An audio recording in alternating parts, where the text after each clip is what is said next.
Only time will tell, मतलब समय बताएगा। यह कहना था देश के गृह मंत्री अमित शाह का, जब उनसे सवाल पूछा गया कि 2025 चुनाव के बाद नीतीश कुमार मुख्यमंत्री रहेंगे या नहीं रहेंगे, तो उन्होंने कहा ओनली टाइम विल टेल, मतलब साफ समय बताएगा।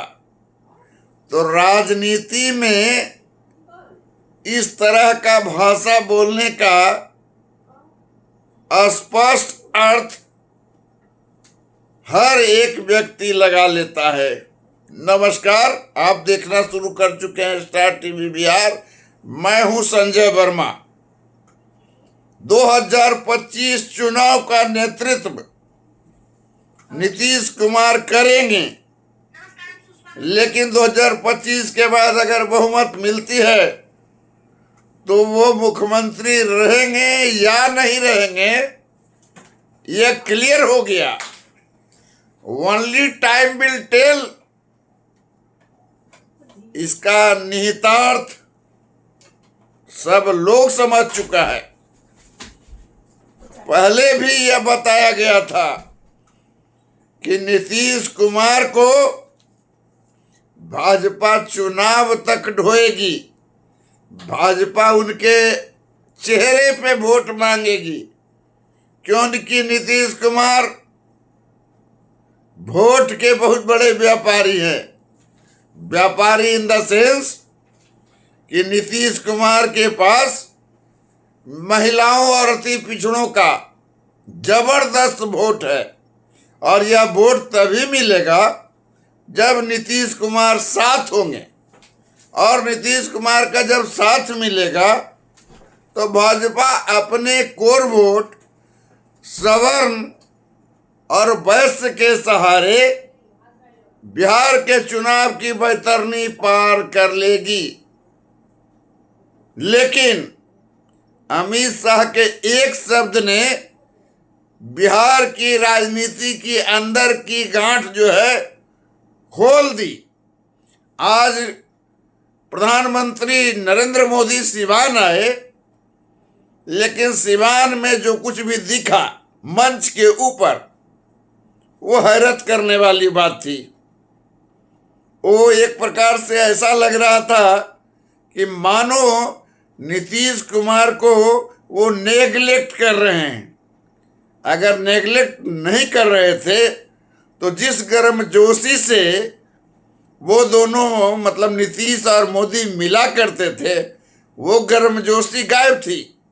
नीतीश कुमार जब अपना भाषण दे रहे थे तो नरेंद्र मोदी उनके भाषण में कोई दिलचस्पी नहीं दिखा रहे थे, बल्कि वो महामहिम गवर्नर के साथ बातचीत करने में मशगूल थे।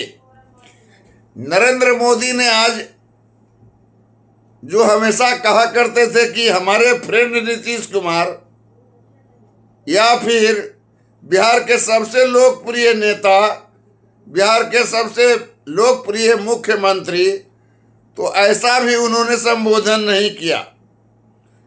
मतलब कि नीतीश कुमार की जो अवस्था है स्वास्थ्य को लेकर के, उनके जो भाव भंगिमा है, या फिर जो वो कभी कभी ऐसी हरकत कर बैठते हैं जिससे लोग परेशान हो जाते हैं, तो लगता है कि नरेंद्र मोदी इन्हीं सब कारणों से क्षुब्ध नजर आए।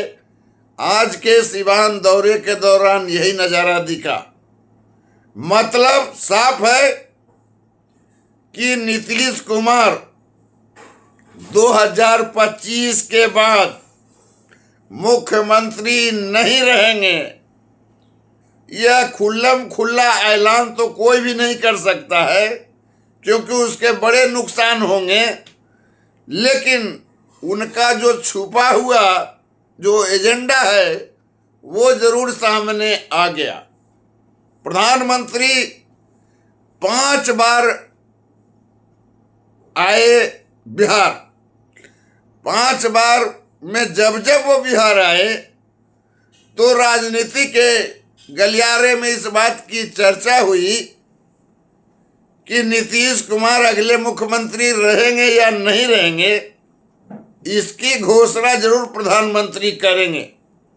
हालांकि जो बिहार के लेवल के जो नेता हैं, सम्राट चौधरी, विजय सिन्हा या दिलीप जायसवाल, इन्होंने जरूर कहा कि नीतीश कुमार के नेतृत्व में चुनाव लड़ेंगे और अगला मुख्यमंत्री नीतीश कुमार ही होंगे। लेकिन जो भाजपा के अंदर आमतौर पर जो कहा जाता है कि जो डिसीजन का जो मेकर है वो अमित शाह और नरेंद्र मोदी ही है, तो नरेंद्र मोदी ने जो आज दिखाई सिवान में नेगलेक्ट करके नीतीश कुमार का जो और फिर जो अमित शाह ने जो कहा, इसका लबोलुआब यह है कि नीतीश कुमार 2025 चुनाव के बाद, बहुमत मिलने के बाद मुख्यमंत्री नहीं बनाए जाएंगे। तो ये एक प्रकार से राजनीतिक गलियारे में बहुत बड़ा तूफान का पैदा करने वाला खबर है। खासकर जनता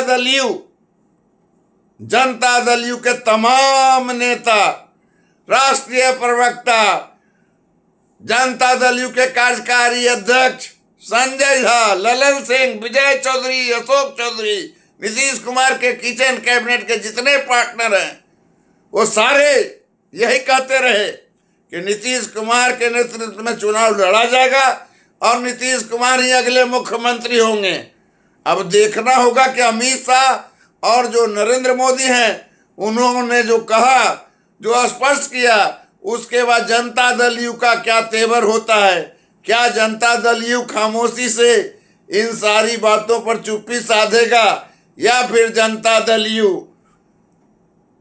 अपने तरफ से कुछ ठोस कदम उठाएगी? क्योंकि जनता के बीच में जो मैसेज जाएगा कि चुनाव के बाद नीतीश कुमार को मुख्यमंत्री नहीं बनना है, भाजपा का जो पैटर्न रहा है, भाजपा किसी अपर क्लास यानी सवर्ण को मुख्यमंत्री बना देगी, तो फिर बिहार में जो ओबीसी, ईबीसी और जो महिलाओं का जो वोट है, वो वोट नीतीश कुमार के नेतृत्व में चुनाव लड़े भाजपा या किसी के नेतृत्व में चुनाव लड़े, उसको भारी नुकसान होगा, भारी परेशानी होगी। और उनको जो सपना है कि नीतीश के नेतृत्व पर वोट लेकर के किसी और को मुख्यमंत्री हम बना दें, तो ये सपना भाजपा के लिए बहुत ही महंगा पड़ सकता है। आप देखते रहिए स्टार टीवी बिहार। चैनल को सब्सक्राइब नहीं किया है तो आप सब्सक्राइब कर लें, कमेंट करें और ज़्यादा से ज़्यादा शेयर करें। Thank you.